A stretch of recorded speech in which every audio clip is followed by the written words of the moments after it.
hora de uma reflexão muito boa. Emília Pérez, além de ser uma bomba, é um filme que exemplifica muito bem o olhar que os estadunidenses têm da América Latina. Principalmente da raça, porque eles veem a todos os latino-americanos como se a gente fosse todos da mesma etnia. E obviamente isso é muito problemático. Por quê? Porque a América Latina recebeu milhões de imigrantes, tanto da Europa, como da Ásia do leste, como japonês, chinês, como do oeste, como libanês, sírio. Também recebeu muito africano durante os anos da colônia. E obviamente também tem uma superpopulação indígena que é de diferentes lugares, né? Não é a mesma coisa o indígena do México que o índio do Chile. Mas esta questão do estadunidense colocar raça para uma pessoa que vem de um lugar não é só dos latino-americanos. Como este cara perguntou em inglês, por que nos Estados Unidos ser descendente de italiano e de irlandês é tão importante? Pois aqui o cara respondeu otimamente, este Jim Kay. Respondeu falando, porque nos Estados Unidos qualquer pessoa por muito tempo que não era descendente de inglês ou de alemão era visto como estrangeiro. E aí, gente, é assistir filmes. Gangues de Nova York, um filme espetacular que retrata muito bem como os irlandeses eram vistos no começo, né, da grande imigração que eles efetuaram durante o século XIX. Eles, por ser católicos, por ter sobrenomes que não eram de inglês, eram de irlandês, O'Brien, O'Neill, eram vistos como estrangeiros. Tipo, os americanos eram você, não é como eu. A mesma coisa aconteceu com os italianos, que também eram católicos, não eram protestantes, que vinham de uma região mais mediterrânea, né? Então tinham outro fenotipo de gente um pouco mais escura. E obviamente os americanos também eram como você, fica lá contra a cultura. Tanto que hoje a gente tem todo um gênero de filme, de série, de minissérie, Martin Scorsese, vários atores, vários diretores que são de descendência italiana e que mostram muito bem nos seus projetos como a comunidade italiana era fechada, porque não se misturava tão facilmente com os outros americanos. Pois bem, é exatamente essa coisa que se aplica nos latino-americanos e é por isso que hoje, se você tem um sobrenome em espanhol ou em português, você automaticamente não é considerado branco, você é considerado como latino, como hispano. O que também está super errado, porque brasileiro é latino, mas não é hispano. É por isso que os brasileiros não se juntam, né, a essa categoria. Enfim, o melhor exemplo é a Aubrey Plaza. Eu fiz um TikTok 2 anos atrás falando que em The White Lotus, uma minissérie que eu adoro, a Aubrey várias vezes é tratada como uma personagem de cor. E eu ficava pensando, por que se ela é branca? Depois porque eu entendi, porque ela tem sobrenome em espanhol, então ela é Plaza, e por ser em espanhol ela é porto-riquenha, então, entendi, é por isso. Nos últimos anos, com mais descendentes e com mais latino-americanos entrando em Hollywood, esse problema está ficando bastante complicado. O caso mais famoso que eu lembro é da Anya Taylor-Joy. Vocês veem essa atriz? Ela aqui é considerada latina e, por ser latina, pessoa de cor. 2 anos atrás, teve toda uma situação lá em Hollywood, porque ela protagonizou O Gambito da Rainha, se tornou uma atriz super conhecida e venceu o Globo de Ouro, o mesmo Globo de Ouro da Fernanda Torres, mas na categoria de melhor atriz numa minissérie. Aí, Vanity Fair, uma revista super famosa que enalteceu a Fernanda Torres, na época fez um artigo falando que a Super Anya Taylor tinha feito história porque se tornou a primeira mulher de cor em mais de 10 anos de vencer o Globo de Ouro. Aí eles falaram, porque ela é mulher de cor se ela é uma mulher branca. Mas aí eles explicaram, porque ela é descendente de argentinos. A Anya Taylor-Joy nasceu em Miami, mas seus pais são argentinos e ela morou na Argentina por 6 anos. Mas o fato é que os pais dela são argentinos de descendência inglesa, daí que vem o nome Taylor-Joy. Enfim, ela foi morar na Inglaterra, aprendeu a falar inglês super fluente, ao ponto que hoje ela consegue fazer muito facilmente sotaque britânico e sotaque estadunidense. Anyway, foi toda uma repercussão na época. Por que vai falar que esta mulher é mulher de cor? Colocaram ela na mesma categoria que mulheres negras, porque são todas minorias étnicas. E, né, teve toda uma controvérsia, gente. A Ana ficou calada, graças a Deus, porque eu sabia.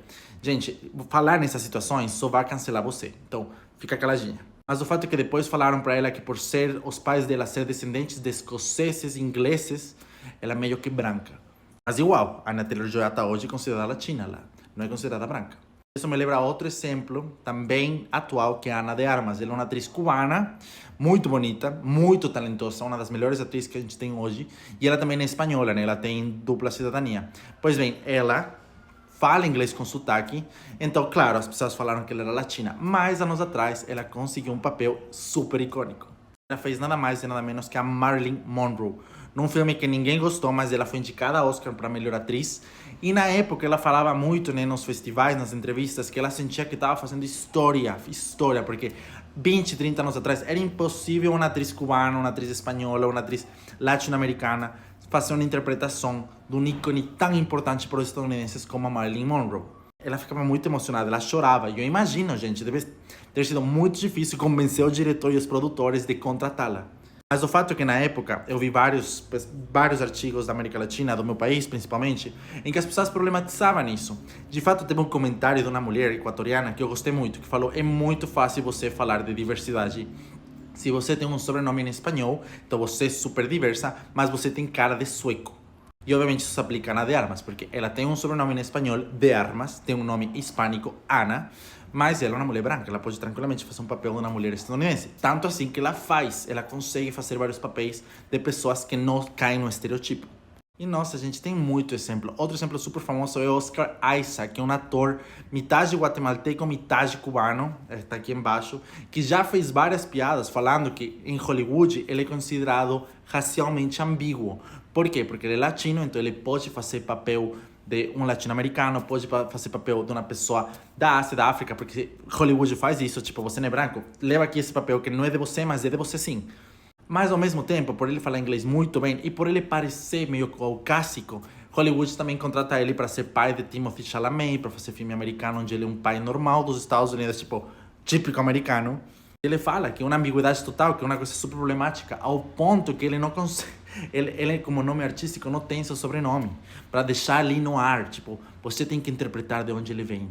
E finalmente, gente, para as pessoas que não sabem, os espanhóis e os portugueses, não tem português em Hollywood neste momento, se bombado. Mas os espanhóis são também para os estadunidenses considerados latino-americanos.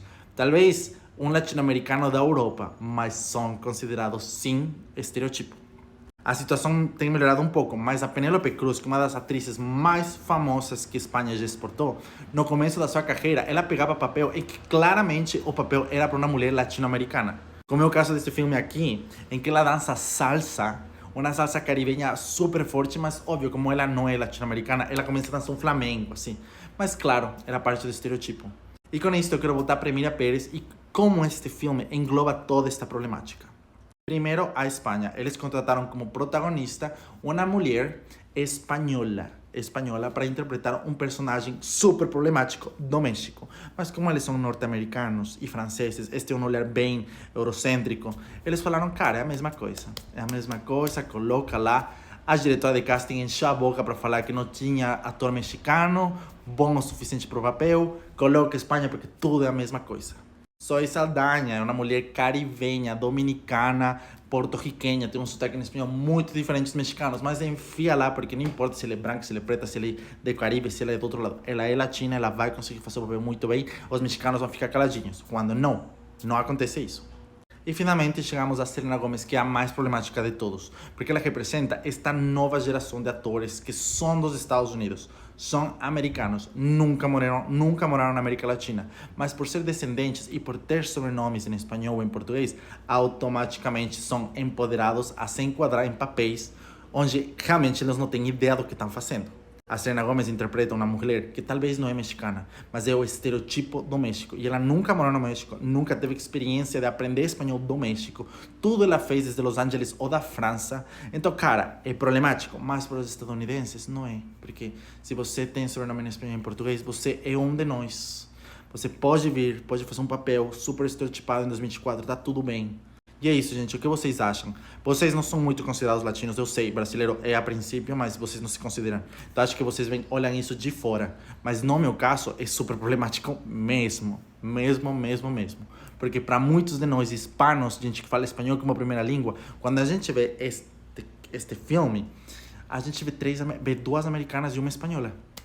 Tipo, fala espanhol, tem sobrenome em espanhol, fala espanhol fluente, não fala espanhol fluente, aprendeu a cantar em espanhol, não tô nem aí. Eu vejo duas americanas e uma espanhola. E por último, só para deixar a isca, cadê os indígenas? Não tem indígena em Hollywood. Não tem. Hollywood, com filmes como Emília Pérez, se orgulha de dar trabalho aos latinos, se orgulha de contar nossas histórias, ainda pessimamente contadas, mas se orgulha. E cadê os indígenas? Aqui no Brasil vocês não têm indígenas, é 3,2% da população. Mas no México é 50%. Se você pega a população mestiça descendente de indígenas, você chega numa super maioria da população. Eles não são representados no elenco principal do filme. Não são. Não contrataram uma atriz principal que seja descendente. Gente, é muito problemático.